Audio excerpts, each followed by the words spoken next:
We begin on the afternoon of April 11th, 1990, along a hilly stretch of road near the small town of Pekin, Illinois.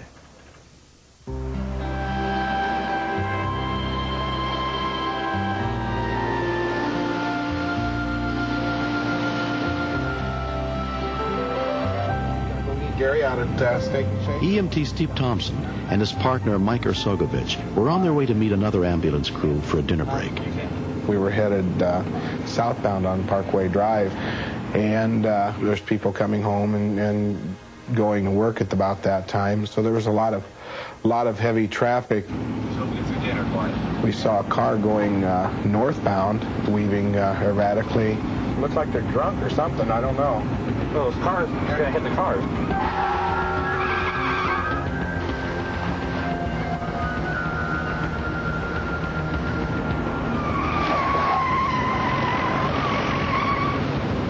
After we passed it, I looked in my mirror, and I saw it drifting back across the roadway. The car was going between 40 and 45 miles an hour, I'd say. We turned on the red lights and siren to warn the oncoming traffic and traffic in the area that there was some danger approaching. 10-4, I do not have an officer available at this time. I was concerned for the other drivers on the road. It was kind of anger that somebody be that drunk going through rush hour traffic.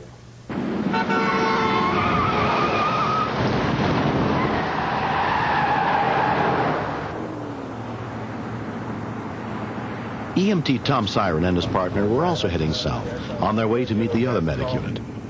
When I first saw the car, there was that guy running next to it. You know, I just figured he was trying to get back in his own car, and it took off from him. It just started down the hill and picked up so much speed that he didn't even have a chance of catching it. Did you see anybody in that car? Yeah. Man, can you believe this person? I wasn't able to tell if it was a man or a woman. I just saw somebody slumped over the steering wheel. Okay, go ahead and turn around and chase him. And we turned with lights and siren on, and we pretty much had most of the traffic stopped in both lanes of the road.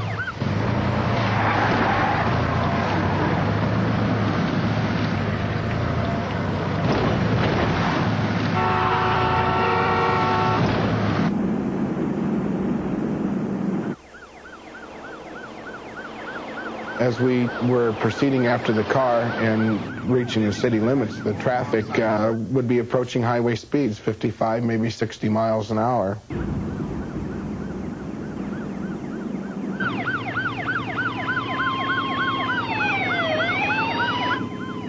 I knew we didn't get the car stopped before it hit the curb. It would probably run off the road and strike a tree. We hit the air horns several times to try to get her attention, try to get her to wake up and look over or something, but never could.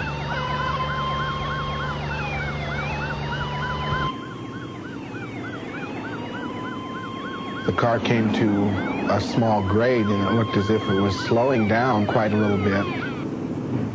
Okay, get ready to slow down. It went through my head. I go, you got to stop the car. This is what you got to do. You got to jump out. You got to run after this car and stop it.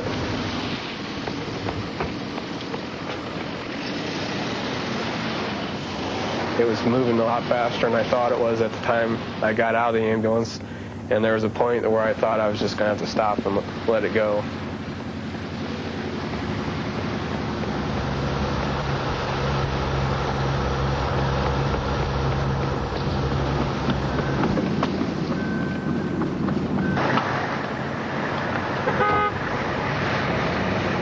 I was concerned about my friend Tom. I felt compelled to help him in whatever way I could.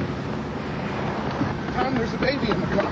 We had no idea up until that point that there was anyone else in the vehicle, especially a small child in a car seat. Be